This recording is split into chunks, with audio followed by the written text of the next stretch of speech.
विजयनगर। विजयनगर का पीडीएफ आज चला जाएगा। अब इसमें क्या होगा भाई, थोड़ा थोड़ा कि जब टॉपिक खत्म होगा तभी पीडीएफ मिलेगा। आज विजयनगर का पीडीएफ हो जाएगा। देखिए, ये आपको बनवा, आपके संतुष्टि के लिए यहाँ पीडीएफ बनवा के आपको दिखा देते हैं, ठीक है। विजयनगर का पीडीएफ इसमें दिख रहा है। विजयनगर बड़ा सा लिख दो विजयनगर, इस पे तो दिखेगा इस।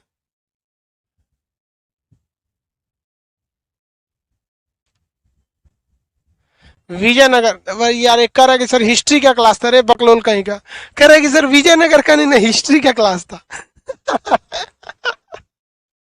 विजयनगर कौन सी बायोलॉजी में पढ़ोगे? देखो, इसमें पहला वंश बताओ, संगम वंश। दूसरा, संगम वंश के बाद बताइए सालू वंश।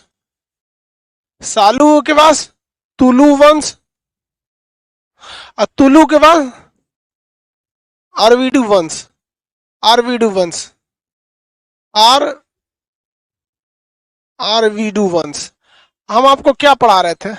हम आपको पढ़ा रहे थे तुलु वंश। बायोलॉजी 5 बजे। हाँ, बायोलॉजी में लाइव हो गया है। अरे तुम भी सुतल रहते हो, दिक्कत थोड़ी होगा कुछ। लिंक उठा के उसमें ले जाओ बस।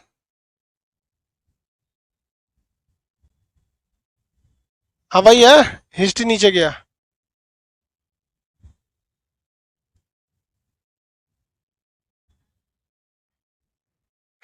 विजयनगर। अरे यार बायोलॉजी में लाइव हो गया ये। लड़का सब गलती नहीं करता है सब।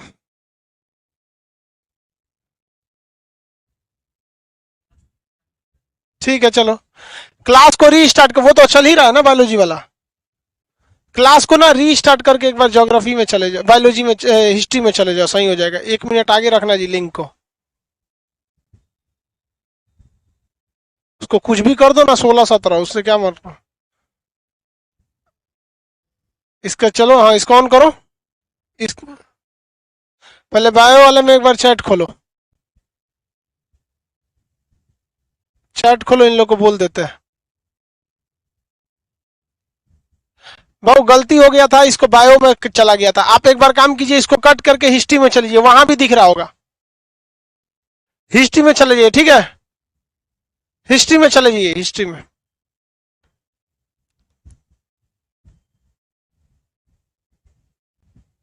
चलो हिस्ट्री का चैट खोलो।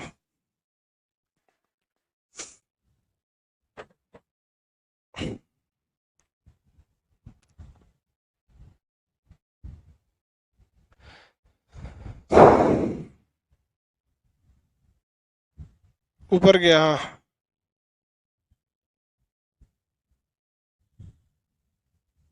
हो गया। हाँ ठीक है, वो गलती से उधर चला गया था वो बायोलॉजी में। पीडीएफ डाल देंगे अभी थोड़ा देर में पढ़ाने के बाद। देखिए संगम वंश के बारे में हम आपको बता दिए थे। संगम वंश की स्थापना हरिहर एवं बुक्का नामक 2 भाइयों ने अपने पिता संगम के नाम पर किया था। इनके गुरु का नाम विद्यारण था। इनके संगम वंश की राजधानी हम्पी हुआ करती थी, जो तुंगभद्रा नदी के तट पर थी। संगम वंश के पहले राजा का नाम हरिहर था, जिनके दरबार में सायन रहते थे, जिन्हें वेदों पर। दूसरे का नाम बुक्का था, जिसने वेद मार्ग प्रतिष्ठापक की उपाधि धारण किया, किंतु इसे मोहम्मद प्रथम, जो बहमनी शासक था, पराजित कर दिया। इसके अगला शासक देवराय प्रथम था। देवराय प्रथम को फिरोज शाह बहमन ने पराजित कर दिया। हालांकि इसने तुंगभद्रा नदी पर बांध बनवाया था। इसने अपनी सेना में मुसलमान तथा तुर्क धनुधरों को भी शामिल किया था। इस वंश का अगला शासक देवराय द्वितीय था, जो जो बहुत ही योग्य शासक था। इसने अपने सिंहासन के बगल में कुरान रखता था। इसे हाथी मारने का शौक था, गज बेट का कहा जाता था। इसने श्रीलंका पर अधिकार किया। इस प्रकार श्रीलंका पर आक्रमण करने वाला यह तीसरा राजा था। इसके दरबार में इराक का रहने वाला यात्री अब्दुल रज्जाक आया था, जिसने मतलाए साहिन नामक पुस्तक लिखा था, जिसमें यह बताया गया था कि विजयनगर साम्राज्य की नौसेना मजबूत थी। 300 छोटे बड़े बंदरगाह हुआ करते थे। इस वंश का अगला शासक कौन सा था भैया? मल्लिकार्जुन, जिसे प्रौढ़ देवराय कहते थे। इसके बाद से इस वंश का क्या होने लगा भाई? बिखराव चालू होने लगा। विरूपाक्ष की हत्या कर दी। इस वंश के अंतिम शासक की हत्या किसने कर दिया भैया? सालू नरसिंह ने। सालू नरसिंह को किसने मार दिया? सालू नरसिंह ने मार दिया। और सालू नरसिंह ने कौन से वंश की स्थापना कर लिया? सालू वंश की। सालू वंश कोई खास मजबूत नहीं था, इसके अंतिम शासक को मार दिया वीर नरसिंह। और वीर नरसिंह ने तुलु वंश की स्थापना कर दिया। बता दिए थे, रिवाइज के तौर पे बता दिए। अब देखिए, तुलु वंश के संस्थापक कौन थे? वीर नरसिंह, जिसने अल्मोड़ा से क्या लिया था? वो लिया था, घोड़ा वगैरह खरीदा था यहाँ पर। इस वंश का संस्थापक वीर नरसिंह। इस वंश का अगला शासक बताइए कृष्णदेवराय। कृष्णदेवराय जो था ये इसे 10 सालों के अंदर अंदर बहमनी साम्राज्य को हरा दिया। कृष्णदेवराय बहमनी साम्राज्य में 5 राज्य थे सब, अहमदनगर, बीजापुर, बरार, बीदर, गोलकुंडा, ये 5 राज्य थे। 10 साल के अंदर अंदर इन सबको हरा हरा के रायचूर दोआब पर इसने क्या कर लिया, अधिकार कर लिया। किस पर अधिकार किया, रायचूर दोआब पर। रायचूर दोआब को लेकर कितने सालों तक युद्ध चला था आप बताएंगे। रायचूर दोआब को जीत कर अपने बहमनी साम्राज्य के विरोधियों को हराकर इसने आंध्र भोज तथा अभिनव भोज की उपाधि धारण कर दिया। आंध्र भोज और अभिनव भोज, अभिनव भोज, अभिनव भोज की उपाधि धारण कर दिया।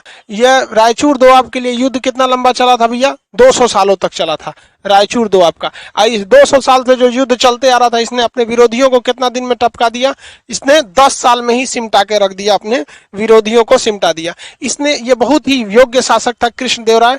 कृष्णदेवराय जो था इसने 2 पुस्तक लिखा था, बुक, इसकी 2 पुस्तक, एक आमुक्त माल्यद, आमुक्त माल्यद, माल्यद, आमुक्त माल्यद तेलुगु भाषा में है, जबकि जामवती कल्याणम, जामवती कल्याणम, कल्याणम, जामवती कल्याणम संस्कृत भाषा में। विजयनगर के बारे में ज्यादा जानकारी जो मिलता है आमुक्त माल्यद पुस्तक से मिलती है। इसने नांगलपुर में विठल स्वामी तथा हजारा मंदिर का निर्माण कराया। नांगलपुर में,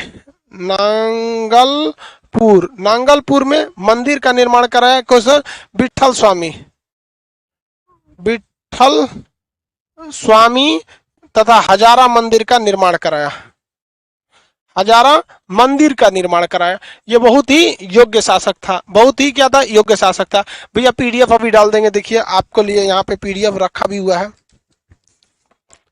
देखिए पीडीएफ दिखा देते हैं, यहाँ अभी जस्ट क्लास के बाद डाल देंगे। इसमें कोई मिसप्रिंट होगा उसीलिए रखे हैं कि कहीं कहीं गलती उलती होगा तो सुधार के डालेंगे, नहीं तो आप लोग को सुधारना पड़ेगा। चलिए ध्यान से देखिए। हाँ, दरोगा टारगेट बैच, दरोगा टारगेट बैच हम 1 से 2 दिन में डेट अनाउंस कर देंगे, ठीक है। टारगेट बैच दरोगा का हम 1 से 2 दिन में डेट अनाउंस कर देंगे, ठीक है। चलो भैया यहाँ देखो, नांगलपुर, इसके दरबार में ये किसके समकालीन था, कितने लोग बता सकते हैं। कृष्णदेवराय किसका समकालीन था, बाबर का समकालीन था। आगे पढ़ाएंगे बाबर तो बताएंगे कि बाबर ने कहा था कि सबसे योग्य शासक था उस समय का, यह बाबर के समकालीन था। क्या था, किसके समकालीन, बाबर के समकालीन। इसके दरबार में तेलुगु भाषा के, किस भाषा के, तेलुगु भाषा, तेलुगु भाषा के 8 विद्वान रहते थे जिन्हें हम लोग अष्टदिग्गज कहते थे। अष्टदिग्गज, अष्टदिग्गज, अष्टदिग्गज में सबसे महान 2 लोग का नाम बताएंगे। तो देखिए अष्टदिग्गज जो था इसमें सबसे महान 2 आदमी थे, एक का नाम था तेनालीराम, एक का नाम था अलसी पेडन्ना, अलसी पेडन्ना, अलसी पेडन्ना, और एक का नाम था तेनालीराम। अलसी पेडन्ना और तेनालीराम कितने विद्वान थे, 2। तेनालीराम, देखिए 8 तो दिग्गज थे लेकिन 8 के 8 थोड़ी महान होंगे। अब 9 रत्न थे, आप ही बताइए कि अकबर के 9 रत्न थे, तो इन 9 रत्नों में सारे के सारे महान थोड़ी थे। इन 9 रत्नों में सबसे महान कौन था भाई, तो इन 9 रत्नों में सबसे महान जो थे वो बीरबल वगैरह थे, मान सिंह थे, 2-4 तो फेमस थे, सारे के सारे महान थोड़ी थे। तो अष्टदिग्गज जो था, अष्टदिग्गज, इसमें सबसे महान जो थे वो कौन थे, अलसी पेडन्ना थे। अष्टदिग्गज में सबसे महान अलसी पेडन्ना।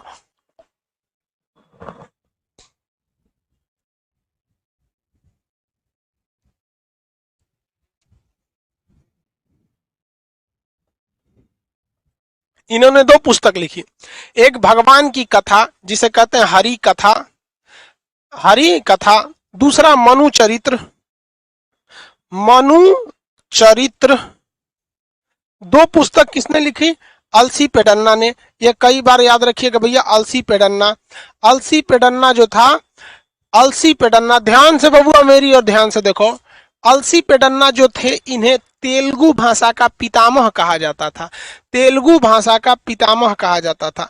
और तेनालीराम जो थे ये सेकंड थे, इनकी भी एक कथा है तेनालीराम की। हालांकि तेनालीराम ने मुख्य रूप से लोगों को अंधकार से मुक्त कराया। लोग बड़े अंधकार में, आज के वक्त में भी देखो लोगों के अंदर अंधकार इतना ज्यादा है। लोग कहते हैं तेतर बेटी होगी तो बड़ी राज करेगा लड़का, माने तीन भाई के बाद एगो बेटी हो जाएगी तो बहुत अमीर हो जाएंगे। भैया मुकेश अंबानी, बिल गेट्स, इस सब पे नियम का ही नहीं लागू होता है। लेकिन ये लोग यार आज के वक्त में भी रूढ़िवाद बहुत ज्यादा है। बिल्ली रास्ता काट दे तो मत जाओ, फलाना दिन हई रंग का कपड़ा पहनो, उस दिन हई रंग का, हमको देख रहे हो एक हफ्ता से यही पहने हैं इससे कुछ नहीं होता है। ठीक है, तो इन्होंने अंधविश्वास, लोगों के अंदर से अंधविश्वास को हटाने के लिए पांडुरंग महामात्र नामक रचना किया था। पांडुरंग महामात्र। पीडीएफ में आपके थोड़ा सा मिस्टेक हो गया है, इसलिए ये लिखने में, जैसे पीडीएफ में लिख दिया पांडुरंग महामान, तो इसलिए थोड़ा सा टाइपराइटर से गलती हो जाता है ना, इसलिए उसको सुधार के फिर आपको लोड करेंगे। तो इन्होंने, तेनालीराम ने पांडुरंग महामात्र की रचना की। पांडुरंग महामात्र, पांडुरंग, ससुर भाग इधर से, पांडुरंग महामात्र की क्या किया था, रचना किया था। किसकी रचना किया, पांडुरंग महामात्र की रचना किया। अलसी पेडन्ना को कहेगा कि इसमें अष्ट दिग्गज में सबसे महान तो अलसी पेडन्ना, और यहाँ पर ये तेनालीराम जो थे ये सबसे महान थे। ये बहुत ही योग्य शासक था। पूरे विजयनगर साम्राज्य में सबसे योग्य शासक का नाम क्या था, कृष्णदेवराय। हालांकि ये देवराय द्वितीय से भी खतरनाक था। 10 साल के अंदर 200 साल से चलते आ रहा है युद्ध को क्या कर दिया, फाइनली निपटा दिया। समझ में आ गया कि नहीं आया, आगे बढ़े। पांडुरंग महामात्र, पीडीएफ में गलती लिखा होगा इसीलिए नहीं डाले, पीडीएफ में लिख दिया पांडुरंग महान लिख दिया, गड़बड़ है। अब देखिए कृष्णदेवराय जो है ये महान थे, लेकिन इनकी मृत्यु हो गई 1529 ईस्वी में। इनकी क्या हो गई, मृत्यु हो गई। इनके मृत्यु के बाद अगला शासक जो आया वो किस वंश में आएगा भाई, तुलु वंश में ही आएगा। अभी तो तुलु वंश ही चल रहा है, इसके बाद ना होगा कोई और वंश। तो इस वंश का अगला शासक जो आया वो अच्युत देवराय बना। अच्युत देवराय तेलुगु वंश, इसी वंश का था, लेकिन ये उतना योग्य नहीं था। अच्युत देवराय ये उतना योग्य शासक नहीं था जितना कि योग्य ये थे, क्या नाम है, कृष्णदेवराय थे। इन्होंने क्या किया था, अच्युत देवराय के समय में क्या हुआ कि इसके समय में जो राज्य होते थे, क्या होते थे, राज्य यानी जो प्रांत होता था, प्रांत का जो प्रशासन होता था। अभी के वक्त में राज्यों का प्रशासन मुख्यमंत्री के अंडर में है, सीएम के अंडर में है। उस समय प्रांतों का प्रशासन प्रांतपति के पास था। प्रांतपति मतलब चीफ मिनिस्टर की तरह होता था। तो इसने वो पावर दे दिया महामंडलेश्वर को। महामंडलेश्वर किसे दे दिया, महामंडलेश्वर को दे दिया। इसके समय विजयनगर का बिखराव तेजी से होने लगा। बिखराव क्या हो गया, तेजी से चालू हो गया। किसके समय से, अच्युत देवराय के समय। ये तुलु वंश का तीसरा शासक था। तुलु वंश में कौन कौन थे भैया, तो अगर आप ध्यान देखेंगे तुलु वंश के संस्थापक वीर नरसिंह, सबसे खतरनाक शासक था जो इस वंश का, उसका नाम था आपका कृष्ण देवराय, जिसने अपने अगल बगल के बहमनी साम्राज्यों को 10 सालों में धूल चटा दिया वहां पर, और पूरी वहां पे विजय की स्थापना कर दिया। हालांकि इसने उड़ीसा के शासक को हरा के उनकी बेटी से क्या कर लिया था, विवाह कर लिया था। अभी समझ में नहीं आता है ससुरा बेटिया के लिए युद्ध करता है कि युद्ध के बाद बेटी से विवाह करता है। अक्सर ये सब इतिहास में देखिएगा, ये सब घटनाएं बहुत होती हैं। लेकिन हर वंश में क्या आता है, एक न एक लोल पैदा होता है। तो ये अच्युत देवराय जो था, इस वंश में क्या था, एक बकलोल था। हालांकि इससे भी बड़ा बकलोल आया सदाशिवराय। क्या आया, सदाशिवराव। इसके बाद अगला शासक आया सदाशिवराव। कौन आया भैया, 4 बार बोलो याद हो जाएगा।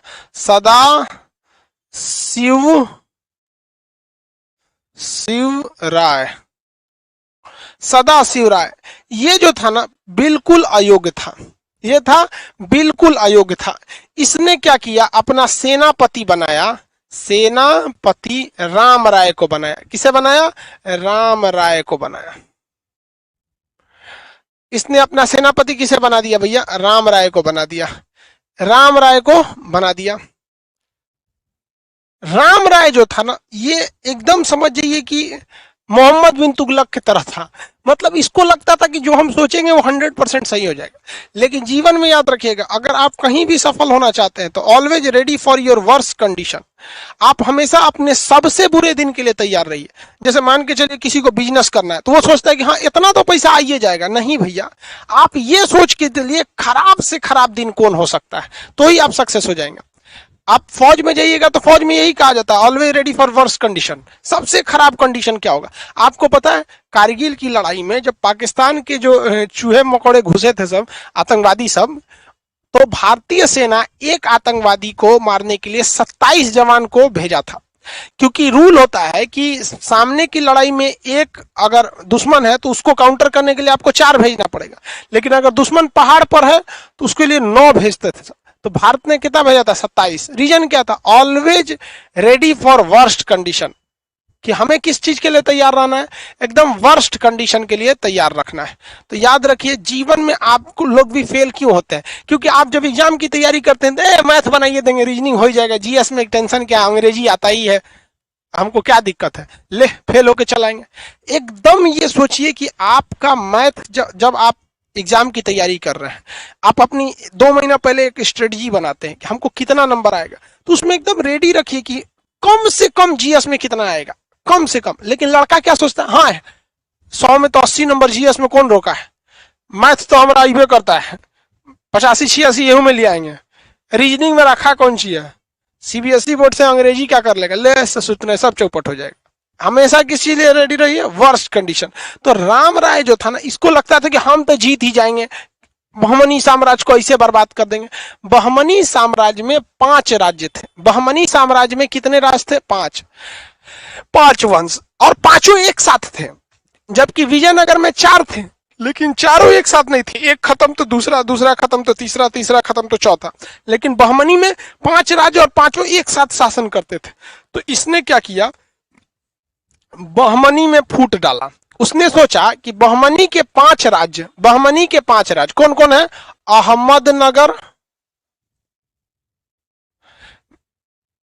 बीजापुर, बीदर, गोलकुंडा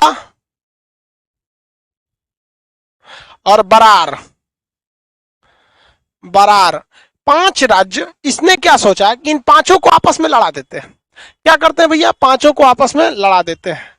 जब 5 को आपस में लड़ाएंगे तो ये पूरी तरह से क्या हो जाएंगे? बर्बाद हो जाएंगे, और इन पर हम क्या करेंगे? अपना अधिकार कर लेंगे। तो इसने सोचा राम राय ने कि बहमनी साम्राज्य के 5 राज्यों को क्या करते हैं? आपस में लड़वा देते हैं।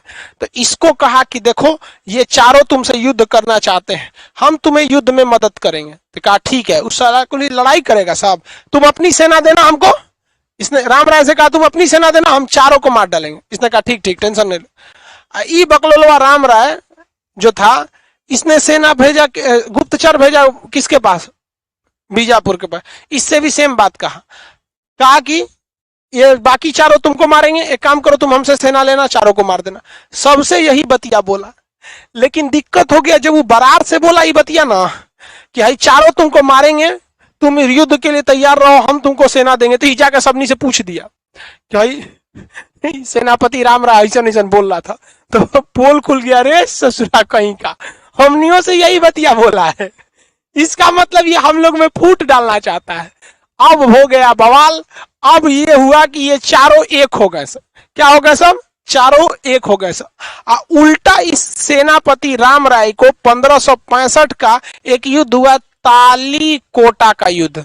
तालीकोटा का युद्ध, इसे हम लोग राक्षसी तरंगनी का युद्ध या बन्नी हट्टी का युद्ध कहते हैं। इस तालीकोटा की युद्ध में बहमनी साम्राज्य के 4 राज्यों ने मिलकर विजयनगर को धो दिया, और विजयनगर में इस समय शासन चल रहा था तुलु वंश के, और यहां युद्ध में मारा गया कौन? राम राय मारा गया। राम राय मारा गया। आप बताइए तो तुलु वंश में कौन सा शासक था जिसका सेनापति मनबर था? तो सदाशिव राय का सेनापति राम राय का दूरदर्शी सोच नहीं था, वह बहमनी साम्राज्य में फूट डालना चाहता था, किंतु इसका उल्टा हुआ। बहमनी साम्राज्य आपस में एक हो गए, इसकी नीतियों को जान गए, और 1565 ईस्वी में तालीकोटा या बन्नी हट्टी या राक्षसी सरंगनी नाम का युद्ध, एक ही युद्ध का 3 गो नाम है, उसका 3 गो नाम है, तो इसी में उन्होंने किसको मार दिया? राम राय को मार दिया, और यहीं से विजयनगर का पूरी तरह से कमर टूट गया, और विजयनगर इतनी छोटी सी साम्राज्य में अटक गया, और ये राम राय तो मारा गया। तो इसने अगला सेनापति बनाया तिरुमल को। किसे बनाया? तिरुमल को। किसे बनाया अगला सेनापति? तिरुमल को। तो तिरुमल इन्हीं को मार दिया, कहा हटिए अब हमारा वंश रहेगा, आरवीडू वंश। तिरुमल ने इन्हीं को मार दिया। बताइए, ये सेनापति अपने बकलोलई के चक्कर में,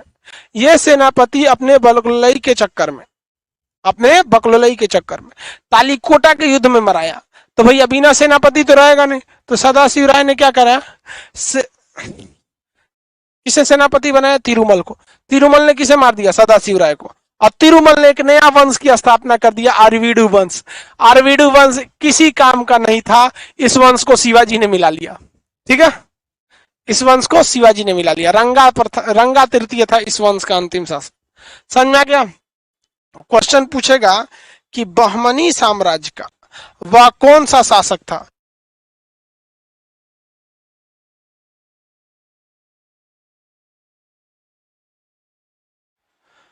बहमनी साम्राज्य जो था, बहमनी साम्राज्य का वह कौन सा ऐसा राजा था, वह कौन सा ऐसा राज्य था जो बन्नी हट्टी यानी तालीकोटा के युद्ध में भाग नहीं लिया?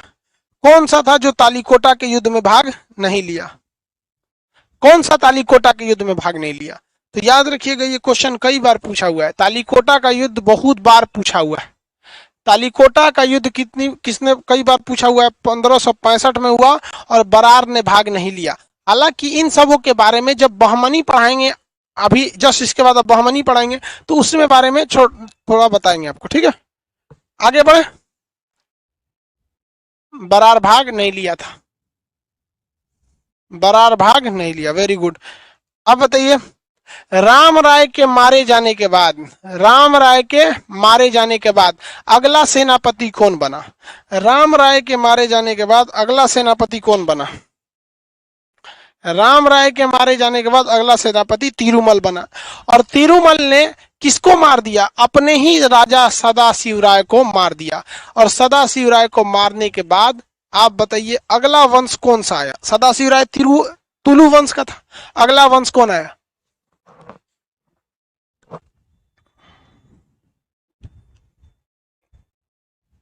आरवीडू वंश। कौन सा वंश? आरवीडू वंश। आरवीडू वंश अगला वंश आया, आरवीडू वंश। वंश का नाम बताइए। आरवीडू वंश। आरवीडू वंश के संस्थापक थे तिरुमल। आरवीडू वंश के संस्थापक बताइए तो तिरुमल। आरवीडू वंश के संस्थापक, आरवीडू वंश के संस्थापक थे तिरुमल। बैल था ससुरा मार के संस्थापक बन गया, लेकिन ससुरन का इतिहास में नाम तो आ गया, सेनापति रहता तो नामों नहीं रहता। तिरुमल पहला। और इस वंश का लास्ट शासक था रंगा तृतीय। रंगा तृतीय को मार दिया किसने? शिवाजी ने। इसको मिला लिया था शिवाजी अपने शासनकाल में, ये लास्ट शासक था, इसको शिवाजी। मराठा साम्राज्य में इसे मिला लिया गया था, बाद में मराठाओं को अंग्रेजों ने मिला लिया, और इसे चलते रहा था। ठीक है, आरवीडू वंश खत्म हो गया, विजयनगर खत्म। विजयनगर क्या हो गया? खत्म हो गया। रंगा तृतीय, आरवीडू। इस विजयनगर का आखिरी वंश कौन था? विजयनगर साम्राज्य का आखिरी वंश का नाम था आरवीडू वंश। और आरवीडू वंश में किसमें? आरवीडू वंश में बताइए भैया, आरवीडू वंश का अंतिम शासक कौन था? रंगा। रंगा थर्ड। क्या नाम था? रंगा थर्ड। ससुरन को कहेंगे पीडीएफ लास्ट में डाल देंगे ना, तो चिल्लाते रह जाएगा। हो गया, आरवीडू वंश खत्म। अब हमको विजयनगर काल में सामाजिक जीवन देखना है, सैनिक जीवन देखना है, प्रशासनिक व्यवस्था कैसी थी, इस सब के बारे में देख लेना है। ठीक है, चलिए विजयनगर साम्राज्य में एक बार नजर डालते हैं। विजयनगर, विजयनगर, बताओ बबुआ विजयनगर में पहला हो गया संगम, संगम वंश। दूसरा हो गया सालू वंश। तीसरा वंश हो गया तुलु वंश, तुलु वंश। तुलु वंश के बाद हो गया आपका आरवीडू वंश, आरवीडू वंश। आप बताओ भाई, ये चारों वंश में कोई प्रॉब्लम है किसी को?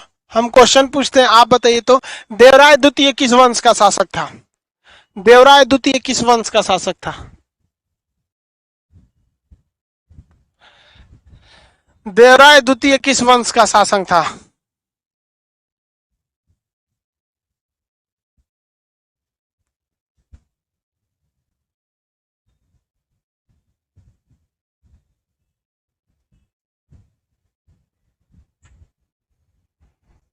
देवराय द्वितीय तुलु वंश का बोलता है, पूछ देंगे सही हो जाएगा। कृष्ण देवराय था तुलु वंश का। देवराय प्रथम, देवराय द्वितीय, बुक्का प्रथम, बुक्का द्वितीय, सब संगम वंश का था। बकलोल कहीं का। चलो भाई, ये रहा विजयनगर साम्राज्य। अब विजयनगर साम्राज्य के बारे में हम समझते हैं। विजयनगर साम्राज्य के बारे में ज्यादा जानकारी किससे मिलती है? विजयनगर साम्राज्य में इतना राजा रहा सा, कोनो खास किताबें नहीं लिखा सा। इसके बारे में ज्यादा जानकारी कृष्ण देवराय की पुस्तक आमुक्त माल्यद से मिलती है। आमुक्त माल्यद। और कौन सी किताब से मिलती है? अब्दुल रज्जाक की पुस्तक सुने हैं? अब्दुल रज्जाक की पुस्तक मतलाए साहेन, मतला ए साहेन, मतलाए साहेन। क्वेश्चन पूछेगा कि विजयनगर साम्राज्य की ज्यादा जानकारी किन दो पुस्तकों से मिलती है? तो अब्दुल रज्जाक की पुस्तक मतलाए साहेन और दूसरी पुस्तक कौन सा है? आमुक्त माल्यद। इन दो पुस्तकों से विजयनगर साम्राज्य की जानकारी मिलती है। आमुक्त माल्यद में लिखा है कि राजा जब अपने सिंहासन पर पहली बार बैठने जाता था तो उसे एक पूजा करनी होती थी जिसे राज्याभिषेक कहते थे। राज्याभिषेक, राज्याभिषेक क्या कहते थे? राज्याभिषेक कहते थे।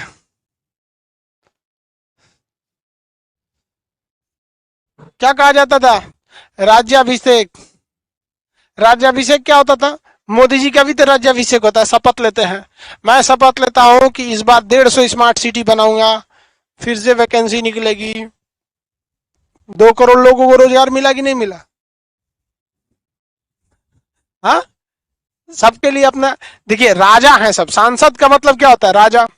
तो राजाओं के लिए नया महल बन रहा है सेंट्रल विस्टा, और जनता के लिए शौचालय। तो जिसकी जैसी औकात मोदी जी सबको उसी हिसाब से देते हैं। तो हम लोग की औकात शौचालय लायक थी, सबको शौचालय दे दिया। सांसदों की औकात महल की तरह थी, उनके लिए महल बन रहा है सेंट्रल विस्टा। और लोग कहते हैं मोदी जी विकास नहीं कर रहे। अरे अब कैसा चाहिए? औकात के हिसाब से सबको देंगे। हम लोग की औकात शौचालय जैसी थी, सबको शौचालय मिला है कि नहीं? सिलेंडर मिला, उज्ज्वला, भले उससे सब्सिडी खत्म हो गया। हाँ, तो लोग अपने को नहीं देखते हैं। शौचालय जिसे ना आप बोलते हैं मोदी जी हमको स्मार्ट सिटी देंगे, कहां से देंगे वो स्मार्ट सिटी? चलो, तो उसी को कहते हैं राज्याभिषेक। जब शपथ लिया जाता है तो हर देश का राजा आज भी राज्याभिषेक कराता है, जिसे कहते हैं शपथ। अब चूंकि लोकतंत्र है तो नियम कानून के हिसाब से ही अब जैसे बिहार के मुख्यमंत्री नीतीश कुमार अभी हाल में मुख्यमंत्री बने, पिछले साल चुनाव था तो उन्होंने भी अपना शपथ लिया। अभी उत्तर प्रदेश में चुनाव हो रहा है, अब कौन चुनाव जीतेगा, जीतने के बाद वो भी अपना राज्याभिषेक कराएगा। क्या कराएगा? राज्याभिषेक। तो अपने अपने हिसाब से राज्याभिषेक कराएगा। तो राज्याभिषेक जो होता था, इस राज्याभिषेक को पट्टाभिषेक यज्ञ कहते थे। पट्टाभिषेक यज्ञ। इस समय एक यज्ञ होता था, तो उस यज्ञ को कहा जाता था पट्टाभिषेक यज्ञ। इस यज्ञ को क्या कहा जाता था? पट्टाभिषेक यज्ञ कहा जाता था। यज्ञ का नाम बताइए? पट्टाभिषेक यज्ञ। कौन सा यज्ञ भैया? पट्टाभिषेक यज्ञ। इसके बारे में ज्यादा जानकारी किस पुस्तक से मिली है? ज्यादा जानकारी किस पुस्तक से मिली? इन्हीं दोनों पुस्तक से मिली। इसके समय में देश चलाने के लिए कई चीजें चाहिए। देश, अब आप ही बताइए, आप खुद से बताइए कि क्या अकेले देश कोई प्रधानमंत्री संभाल सकता है? नहीं संभाल पाएगा। प्रधानमंत्री के नीचे होते हैं मुख्यमंत्री, उसके नीचे होते हैं डिस्ट्रिक्ट मजिस्ट्रेट, डीएम, फिर ब्लॉक लेवल पे चले जाएंगे, तालुका लेवल पे तो वहां एसडीएम संभालने को दे दिया जाता है। उसके नीचे जाने दीजिएगा तो फिर मुखिया संभालता है, गांव का प्रधान। तो एक लेवल बना हुआ है कि कौन कौन संभालेगा। उसी हिसाब से यहां पर भी क्या था, लेवल बना हुआ था कि देश कौन संभालेगा, तो देश राजा संभालेगा। राज्य कौन संभालेगा, तो प्रांत, राज्य को क्या कहते हैं, प्रांत कौन संभालेगा। जिला कौन संभालेगा, ब्लॉक, यानी ब्लॉक को क्या कहते हैं जी, तालुका, प्रखंड, अलग अलग राज्य में अलग अलग कहते हैं। जिला कौन संभालेगा, गांव कौन संभालेगा, तो ये अलग अलग था। गांव को उस समय क्या कहा जाता था, उर कहा जाता था। देश को क्या कहा जाता था, राज्य कहा जाता था। राज्य नहीं, राजा राज्य का होता था। राज्य को कहते थे प्रांत कहते थे। राज्य को क्या कहते थे, प्रांत कहते थे। प्रांत का शासन किसके पास होता था, प्रांतपति के पास होता था। प्रांत का शासन किसके पास होता था, प्रांतपति के पास होता था। जिला, जिला होता था, जिला कोट्टम कहते थे, कोट्टम, कोट्टम, कोट्टम होता था। इसके नीचे होता था आपका ब्लॉक, परगना, सर परगना कहते हैं। मुखिया मोहल्ला वो अलग चीज होता है भाई। परगना, परगना मतलब ब्लॉक लेवल का होता है। परगना होता है या ब्लॉक लेवल का, नायडू बोलते हैं। ब्लॉक होता है आप लोग के यहाँ, इसको नायडू कहते थे, नाडू। तो देखिए, आज हम जिसे देश कह रहे हैं उस समय वो उसे राज कहते थे, राज्य। अभी हम जिसे राज्य कहते हैं उसे प्रांत कहते थे। जिला को कोट्टम कहते थे, ब्लॉक को नायडू कहते थे, इसको उर कहते थे। आपको कुछ याद रखने की जरूरत नहीं, बस ये याद रखिएगा। प्रशासन की सबसे छोटी इकाई उर होती थी। प्रशासन की सबसे छोटी इकाई उर होती थी। सबसे बड़ी इकाई राजा होती थी, राज होती थी। राज्य किसके हाथ में था, राजा के हाथ में। राज किसके हाथ में, राजा के साथ में। और ये किसके हाथ में थे, गांव का शासन सारे लोग मिलकर करते थे, ग्रामीक थे, ग्रामीक होते थे। क्या होते थे, ग्रामीक होते थे। अब दूसरा सबसे बड़ा पद कौन सा हो गया, प्रांत। तो शुरुआत में प्रांत का शासन किसके पास था, प्रांतपति के पास, प्रांतपति, प्रांतपति के पास। बाद में यह पद बदल गया महामंडलेश्वर। आप में से कितने लोग बता सकते हैं यह महामंडलेश्वर पद कृष्णदेवराय ने चालू किया था या अच्युत देवराय ने चालू किया था? महामंडलेश्वर पद कृष्णदेवराय ने चालू किया था या अच्युत देवराय ने चालू किया था?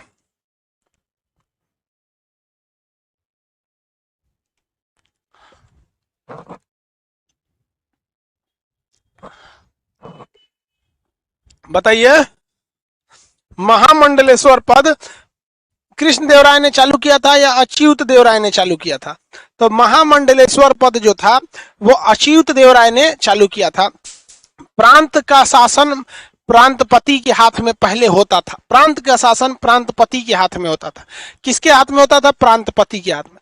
लेकिन उसके चेंज कर दिया, नाम चेंज कर दिया। जैसे देखते हैं उत्तर प्रदेश में नाम चेंज होता है। एक चीज ध्यान से देखिएगा, नाम जब भी चेंज होगा किसी राज्य का तो दो तीन तीन शहर का नाम चेंज होगा। यदि हमारा उद्देश्य है कि नहीं नाम ही चेंज करना है, एक के बार में कमीशन बना दीजिए, जिस जिस शहर का नाम चेंज करना है चेंज कर दीजिए। इंडिया का नाम भारत, सोने की चिड़िया, ये सब। बट उसको धीरे धीरे, रीजन क्या है कि मीडिया को एक ना एक चीज चाहिए दिखाने के लिए। मीडिया एक हफ्ता दिखाया खान सर का असली नाम क्या है। इस देश की मीडिया को इतना फुर्सत है कि दिखा रहा है कि खान सर का, पता नहीं कोना को पकड़ लिया था, तो करा था हम उसके मित्र है, हम जानते भी नहीं है, हम उनका परम मित्र है, हम रे सोचते रहे कौन रे, अजय वाला बैल को पकड़ लिया था सब। तो मीडिया के लिए भी कुछ ना कुछ चाहिए, तो सरकार मीडिया का बहुत ख्याल रखती है, इसलिए मीडिया भी सरकार का ख्याल रखती है। समझ में आएगी नहीं आगे?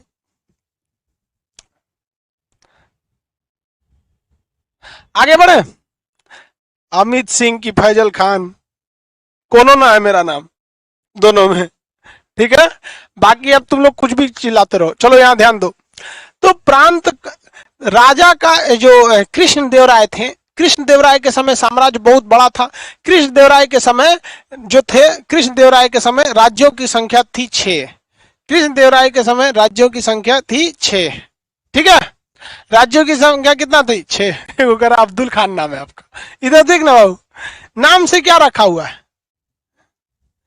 देखो, नाम से कोई मतलब नहीं रखा। हमारे यहाँ की संस्कृति है, कल्चर क्या है कि भाई शिक्षक का कोई जाति मजहब नहीं होता है। ध्यान से देखो, अब कुछ लोग को हिंदुस्तान के है नहीं है तो उनको हिंदुस्तान के कल्चर क्या पता है कि नहीं। हमारा देश है, हमारा बगल में एक देश है पाकिस्तान, उसकी अपनी कल्चर है, हमारा अपना कल्चर है। पाकिस्तान का कल्चर क्या है? हर गली में, हर जिले में एक बड़ा आतंकवादी होगा। वो आतंकवादी घर घर घर बम फोड़ेगा, लेकिन आतंकवाद का कोई जात नहीं होता है, आतंकवाद का कोई मजहब नहीं होता है। उसी तरह भारत की कल्चर होता है। हमारे यहाँ भी हर शिक्षक होता है, सबको पढ़ाता है, शिक्षा देता है, गरीब अमीर सबको, लेकिन उसका कोई जात मजहब नहीं होता है। तो सबका अलग अलग अपना कल्चर है। हम हिंदुस्तान वालों का कल्चर सबसे सही है। ध्यान से समझो इधर, सबसे बड़ा जो सबसे ज्यादा राज्य किसके समय थे भैया? केडीआर के समय, कृष्णदेवराय के समय। कितने राज्यों की संख्या हो गई थी इसके समय? 6 हुई थी। कितनी थी? 6। आगे बढ़े, ये याद रहेगा। विजयनगर साम्राज्य में शासन की सबसे बड़ी इकाई कौन सी थी? राजा होती थी, जो पूरे राज्य को संभालता था, देश को।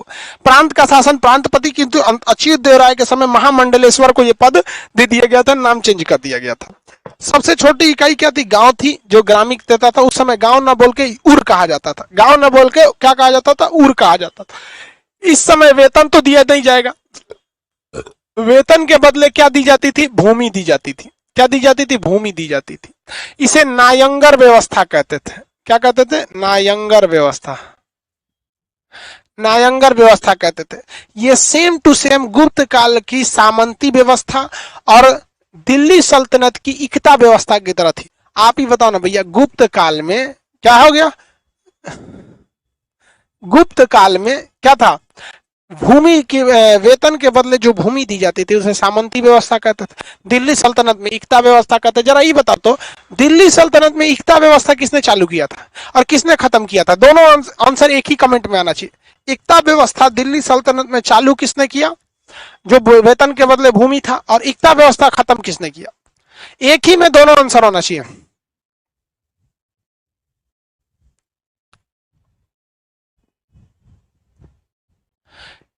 इल्तुतमिश और बलबन ने खत्म किया? नहीं भैया, बलबन ने केवल चालीसा दल खत्म किया था, इल्तुतमिश ने चालू किया, बलबन ने नहीं खत्म किया। बलबन ने तो देखिए, इल्तुतमिश ने 2 चीज चालू किया था। एक चालीसा दल चालू किया जिसे बलबन ने समाप्त कर दिया, एक इक्ता व्यवस्था चालू किया जिसे अलाउद्दीन खिलजी ने समाप्त किया। किसने किया? अलाउद्दीन खिलजी। कंफ्यूजन में मत रहिए आप लोग। तो वेतन को क्या दिया था? अब इसके बाद देखिए, सैनिक जो क्या हो गया जी, सैनिक जो होते थे, सैनिक जो होते थे, उन्हें जो भूमि दी जाती थी उन्हें कहते थे अमर भूमि। अमर भूमि, अमर भूमि। असैनिक जो इस भूमि को लेता था उसे कहते थे अमर नायक। अमर नायक। अभी देखिए, जो सैनिक युद्ध करके आता था, हम लोग के यहाँ पुरस्कार दिया जाता। अभी हम लोग के जेवलिन थ्रो, भाला थ्रो में नीरज चोपड़ा गोल्ड मेडल लेके आए, बहुत ही सराहनीय है देश के लिए। वरना देश के तो बहुत मतलब दिक्कत, हम लोग ओलंपिक में अच्छा नहीं कर पाते, जिसके कुछ रीजन है। एक बात बताइए, अगर हम अपने यहाँ सारे कॉलेज को बंद कर दे, सारे यूनिवर्सिटी को बंद कर दे और ये कहें कि देखो भैया, जो फर्स्ट डिवीजन आएगा हम उसको 10 करोड़ देंगे, 20 करोड़ देंगे, ये ससुर तू नहीं, तू कॉलेज बंद कैले है, स्कूल बंद कैले है, यूनिवर्सिटी बंद किया है, कहां से कोनो फर्स्ट डिवीजन आएगा? आ तू कहेगा कि हम मतलब तुमको 10 करोड़ देंगे, तो वही अब क्या होगा? इक्का दुक्का लड़के अपने से मेहनत करके आगे बढ़ेंगे। वही भारत में होता है। बेचारे नीरज चोपड़ा जी को इतना सम्मान मिला, उनसे ज्यादा मिलना चाहिए। 6 करोड़ रुपए दिए हरियाणा सरकार ने, करोड़ों पैसे दिए। ये पैसे अगर पहले खर्च किए गए रहते ना, तो आज हमारे देश में कम से कम 5-6 गोल्ड मेडल होता। लेकिन ना, आप जीत के लाओ तो हम पैसा देंगे। अरे यार, यहाँ अच्छा स्टेडियम नहीं है, हमको खुद तैरने का शौक है, हम खोजते हैं कहाँ कोनो तैराने वाला है, कोनो सिखाएगा इधर, भाई मिलवे नहीं करते हैं सब। अब का गढ़ा में कूदे हम? बताओ, सबसे ज्यादा अगर मेडल जीतने की संभावना कहीं होती है तो तैराकी में होती है, बहुत ज्यादा तैराकी में। एक सीधा तैरिए, एक उल्टा तैरिए, इतना दूर तैरिए, तैराकी और जिम्नास्टिक, इसमें सबसे ज्यादा आता है। बहुत इजीली इसमें आते जाते हैं। हमने यहाँ कौन चीज है नहीं तो गंगा में तैरिए, सोचा दह जाएंगे तो बंगाल के खाड़ी में मिलेंगे। अरे यार आता तो हम काय लिए सीखने जाते हैं, अब हम खोज रहे हैं, मिल ही नहीं रहा है। अब 2-4 को गढ़ा मिल रहे हैं, सब बहुत खतरनाक है, सब देख के डर लग रहा है, क्या करेंगे हम बताओ। तो ये देश में होना चाहिए। चाइना क्या कर रहा है पता है, वो बैलिस्टिक टेक्नोलॉजी से अपने तैराकों को सिखा रहा है कैसे तैरना है। जैसे मिसाइल छोड़ने से पहले उसको एक ट्यूब में हवा छोड़ा जाता है उसके पास, अब देखा जाता है कि मिसाइल में किस साइड में ज्यादा हवा लग रहा है, कहां से रुकावट आ रही है, मिसाइल का डिजाइन कैसा होना चाहिए। उसी तरह उस मिसाइल के आगे आदमी को रख के वो ट्रेनिंग देता है, कहता है देखो कंधा को ये ना ऐसे चौड़ा मत करो, ऐसे करो ताकि तैरने में आसानी होगा, ऐसे करो ऐसे। अब यहाँ हमारे यहाँ तैराक बेचारा अपने मेहनत करता है, सब बहुत दिक्कत हो जाता है हमारे। तो भारत को भी सोचना चाहिए। अब खुद ही सोचो ना, पूरे यूपी बिहार में कहीं कहीं उस लेवल का स्टेडियम ही नहीं है, प्लेग्राउंड ही नहीं है जो ओलंपिक में क्वालिफाई कर सके। यार मेडल तो छोड़ो, ओलंपिक में रजिस्ट्रेशन कराने लायक भी नहीं है। अब हरियाणा इस मैटर में अच्छा है और नॉर्थ ईस्ट इस मैटर में ठीक है। अब महिलाएं तो भैया वो बहुत लाज बचा के रखी हैं। हालांकि हॉकी टीम ने भी हमारे इस बार बहुत अच्छा प्रदर्शन किया और मतलब बहुत अच्छा लिया। बट आप खुद सोचो, हमारे यहाँ जितने गोल्ड मेडल आते हैं, ये गोल्ड मेडल उस व्यक्ति की मेहनत होती है, न कि उसके पीछे हमारा कोई सिस्टम या देश कोई ज्यादा मेहनत कर रहा है। लेकिन चाइना और अमेरिका टॉप क्यों करते हैं, उसमें 40% ही मेहनत रहता है किसका, जो प्लेयर है। बाकी 60% मेहनत जो रहता है वो देश का रहता है। उसको एक से एक खाना पीना, हम लोग यहाँ बेचारा जो घरे से खाना जाएगा वही। अब यहाँ कौन खेलेगा ना, अब मान के चलो हमारा ही कौन विद्यार्थी हो कहेगा कि सर हम भी तैराकी करना चाहते हो, घर वाला 4 गुगरिया गए चोट्टा कहीं का कमेबे कब रे, तैरबे कहा तैरबे, चल तोरा गढ़ा में तैरा होता चौपट हो जाएगा। चलो ध्यान दीजिए। तो जिस तरह से पुरस्कार दिया जाता है, उस समय अमर भूमि दी जाती थी, मंदिरों में भी भूमि दान में दी जाती थी। अभी देखिए मंदिर में भी भूमि दान में दी जाती है मंदिर में। तो उस भूमि को क्या कहा जाता है, देवभूमि। क्या कहते थे, देवभूमि। जो मंदिर को दान दी जाने वाली भूमि थी उस पर क्या होती थी, देवभूमि का कहा जाता था, उस भूमि को देवभूमि। इस समय जो टैक्स जो था, टैक्स जो था वो मेनली कृषि पर लगता था, कृषि कर लगता था। कौन सा कर लगता था, कृषि कर लगता था। कौन सा टैक्स लगता था भैया, कृषि कर लगा करता था इस समय कर। और जो टैक्स वसूलता था, वसूलने वाला अधिकारी आथवन कहलाता था। क्या कहलाता था, आथवन कहलाता था। इस समय मतलब बहुत बड़ा व्यवस्था तो नहीं था, जैसे महाजनपद के काल में औद्योगिक कारखाने थे। इस समय मेन क्या था, कृषि कर लगता था। आथवन अधिकारी होते थे, लोग टैक्स वसूलते थे। लेकिन इस टैक्स को भी ना भूमि के अलग अलग डिजाइन पर लिया जाता था। जैसे हम आपको बताते हैं कई भूमि, एक होती थी सिंचित भूमि। सिंचित भूमि, ये भूमि जो थी यहाँ हर साल बरसात होता था, हर साल वर्षा होता है। इस पर जो टैक्स का था वो सबसे ज्यादा टैक्स था। इस पे टैक्स क्या था, सबसे ज्यादा था। यूपी बिहार की जो भूमि होती है वो सिंचित भूमि होती है, उसमें खेती में पानी डालने के लिए बहुत ज्यादा झमेला नहीं करना होता है। दूसरी भूमि थी बागानी भूमि, बागाती या बागानी, जो भी बोलिए, बागानी या बागाती, बागानी कहिए या बागाती कहिए। ये जो भूमि थी इसमें पानी का लेवल थोड़ा नीचे था, इसलिए यहाँ बागानी खेती होती थी। बागानी, बागानी समझते हैं, खूब 2 किलोमीटर ले आमे का पेड़ बो दिए, मसाला बो दिए, चाय बो दिए, तो बागानी खेती होती थी। क्या होती थी, बागानी खेती। इसमें टैक्स थोड़ा सा इससे कम था, इसमें बहुत ज्यादा टैक्स था, इसमें इसकी तुलना में टैक्स क्या था, कम था। इसमें इसकी तुलना में टैक्स कम था। तो क्वेश्चन आएगा, किस साम्राज्य में टैक्स को जमीन के हिसाब से लिया जाता था, किस साम्राज्य में टैक्स को जमीन के हिसाब से लिया जाता था। टैक्स को जमीन के हिसाब से विजयनगर साम्राज्य में लिया जाता था। अब इसके बाद ऊसर भूमि और एक बंजर भूमि आएगी। ऊसर भूमि और वन भूमि, बंजर भूमि या ऊसर भूमि। ऊसर भूमि आपके गांव में भी होती होगी, बागानी या बागाती में बागवानी होती थी। अब आता ऊसर भूमि।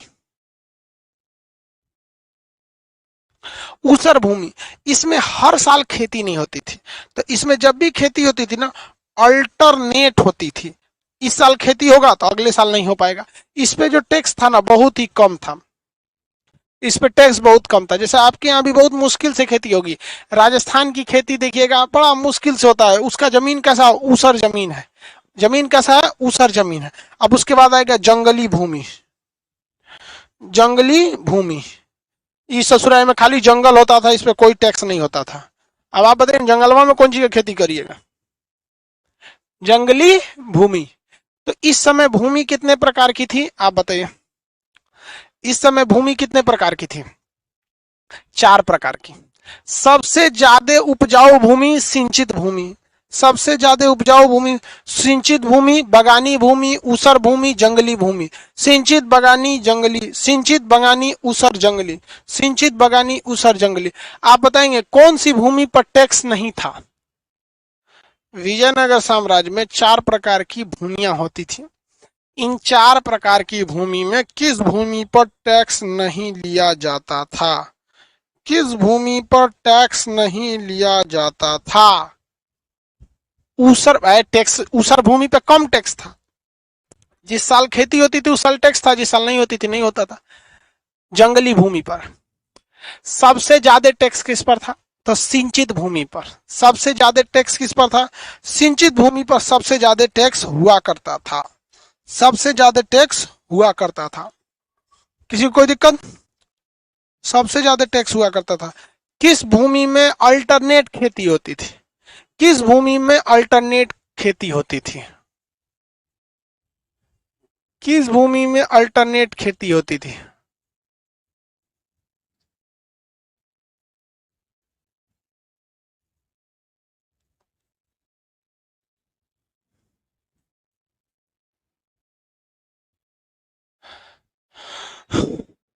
ऊसर भूमि पर। इसकी भाषा क्या थी, तेलुगु, तेलुगु भाषा थी। इस समय मुद्रा पेगोड़ा होती थी, पेगोड़ा सोने की होती थी, पेगोड़ा, पेगोड़ा किस चीज का होता था, गोल्ड का होता था। इस समय सबसे प्रमुख नदी यहाँ की तुंगभद्रा, तुंगभद्रा तथा कृष्णा, कृष्णा, यही 2 सबसे प्रमुख नदी थी। सबसे प्रमुख थी इस समय की तुंगभद्रा नदी। किस समय, तुंगभद्रा नदी। इस समय जो थी महिलाओं की स्थिति अच्छी थी, महिलाओं की स्थिति क्या थी, एकदम सही थी। अभी के समय महिलाओं की स्थिति कुछ ज्यादा ही सही हो गई है। तो देख रहे हैं लखनऊ में को धो दी अक्सर हो रहा है यार आजकल ऐसा, पता नहीं क्यों ऐसा लग रहा है कि कहीं ऐसा ना हो कि हम महिलाओं का सम्मान बचाने के चक्कर में पुरुषों का सम्मान न डुबा दे। लेकिन इस बार बड़ा अच्छा लगा कि देश जो था वो राजनीतिक कांग्रेस बीजेपी फलाना पार्टी की लड़ाई को छोड़कर, ऊंच नीच की लड़ाई को छोड़कर, हिंदू मुस्लिम की लड़ाई को छोड़कर एक सच्चाई के लिए खड़ा रहा। और पूरे देश देखी कि किस तरह से लोग उस बेचारे एक गरीब से गरीब ड्राइवर के लिए खड़े रहे और पगली के लिए वो रहे। वो जानते हैं उसको क्यों थप्पड़ मारी थी, क्योंकि वो ओला का ड्राइवर था। अगर मर्सिडीज से आ रहा था ना तो कहती चलो चलते हैं कहीं डेटिंग पे चलते हैं लड़की सब देखती है सब ना, लड़का कैसा, ऐसा ही बता रहे हैं। अगर वो ओला ड्राइवर नहीं रहता तो रुक के आती, कहती तुम्हारा मर्सिडीज है, चलो हमको भी लेके चलते हैं, लेके चल देता वहां। फिर कोई खबर नहीं बनता, मम्मी को बोलते हम सहेली के साथ आए हैं कितना 3-4 घंटा बाद आ जाएंगे चल दिया आप। यार क्या कहोगे, व्हाट्सअप हो या जिंदगी, लोग हमेशा स्टेटस ही देखते हैं। तो आजकल उस समय की महिलाओं की स्थिति क्या थी, ठीक थी। उस समय दास प्रथा थी, दास प्रथा थी। और दासों को खरीदने के लिए एक बाजार होता था, वेश बाजार, वेश बाग, वेश बाग। ये क्या था, एक मार्केट था, एक मार्केट था। इसमें से आप दास खरीद के ले आते थे। क्या खरीद के लाते थे, नौकर खरीद के लाते थे। नौकर, जैसे अभी के वक्त में हम लोग गाड़ी खरीद लाते हैं, मोटरसाइकिल, जितना ऐठिए चलाइए कोई मतलब नहीं है। कार खरीद लीजिए, वॉशिंग मशीन खरीद लीजिए, आप कूलर खरीद लीजिए, वैसे ही उस समय आदमी खरीद लिया जाता था। आप उससे दिन रात नौकर की तरह खटाइए, मन है तो खाना दीजिए, मन है तो मत दीजिए, मारिए पीटिए कूचिए, बहुत खराब स्थिति थी। दुनिया में दासों के लिए सबसे बड़ी लड़ाई किसने लड़ी है, क्या आप बता सकते हैं? दुनिया में दास प्रथा के खिलाफ सबसे बड़ी लड़ाई किसने लड़ी है? और सबसे ज्यादा दुनिया में दास अफ्रीका से बेचे गए थे। सबसे ज्यादा दासों के लिए लड़ाई लड़ी है किसने? तो लड़ाई लड़ी है भैया, बताइए, नहीं सुने हैं? महात्मा गांधी नहीं रे भैया, अमेरिका के थे। अब्राहम लिंकन का नाम सुने हैं? Abraham Lincoln. नेल्सन मंडेला रंग भेद के खिलाफ लड़ाई लड़े थे, काला गोरा ये सब का। अब्राहम लिंकन, जॉर्ज वाशिंगटन, ये लोग अमेरिका में ना दास प्रथा के खिलाफ लड़े थे। दासों के लिए एक अलग से वाग होता था जिसे क्या कहा जाता था? बेस बाग। इस समय बंदरगाहों की संख्या बता सकते हैं? बंदरगाहों की संख्या कितनी थी? इस समय बंदरगाहों की संख्या थी 3000। इस समय खेल में सबसे प्रमुख खेल था शतरंज। शतरंज शतरंज का खेल सबसे प्रमुख था। शतरंज। चेस खेलना जानते हैं? घोड़ा 2.5 कदम, ऊंट तिरछा, हाथी सीधा, या तो सीधा ऐसे चलेगी या तो ऐसे चलेगी, राजा 1 कदम की द्रोह, वजीर ससुरा सबसे खतरनाक चाल होता है वजीर का। उससे जो का लिमिट नहीं है, तिरछा में कहीं हो जा सकता है, सीधा में कहीं हो जा सकता है। सबसे तेज चाल किसकी होती है? वजीर की होती है। सिपाही पहला कदम 2 बढ़ा सकता है, उसके बाद वो 1 ही कदम बढ़ाएगा, जबकि मारते वक्त वो तिरछा मारता है। सिपाही अगर शतरंज को पार करके जिसके स्थान पर चला जाएगा उसको वो उतना अपने में ले आके चला जाए। हाथी की जगह चल जाता था, हाथी को जिंदा कर लेता अपने ओर की। चेस बोलते हैं इसको, चेस। राजा रानी घोड़ा हाथी ऊंट,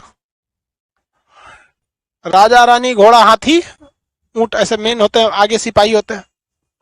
किसी को कोई दिक्कत हो तो बोलिए।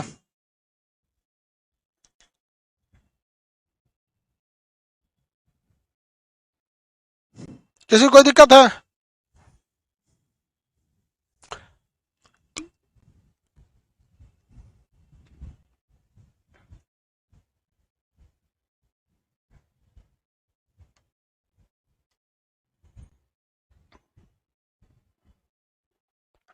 अब हम लोग कल पढ़ेंगे बहमनी साम्राज्य। बहमनी कल खत्म भी हो जाएगा। बहमनी बहुत छोटा सा